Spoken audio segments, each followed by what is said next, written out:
សួស្តីបងប្អូនទាំងអស់គ្នាមួយរយៈហ្នឹងទើបតែមានពេលតនេមកធ្វើវីដេអូចែករំលែកឲ្យបងប្អូនពីការប្រឡងយកសញ្ជាតិកូរ៉េ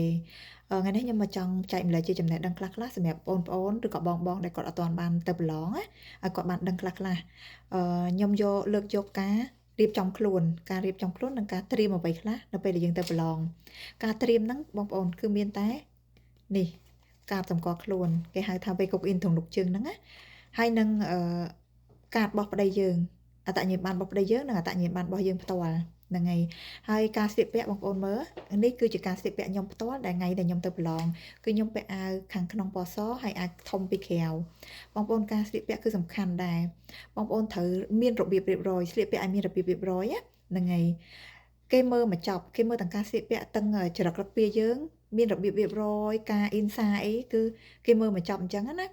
ចឹងការស្លៀកពាក់បែបហ្នឹងទៅបងមានអាវក្រស្រីពណ៌ខ្មៅលាបពណ៌ខ្មៅទៅតែខ្ញុំអត់មានខ្ញុំពាក់ពណ៌ហ្នឹងក៏អីដែរកុំឲ្យតែពណ៌ក្រហមពណ៌អីឆើតហើយសក់អីចងឲ្យស្អាតទៅសំខាន់គឺមានរបៀបរៀបរយ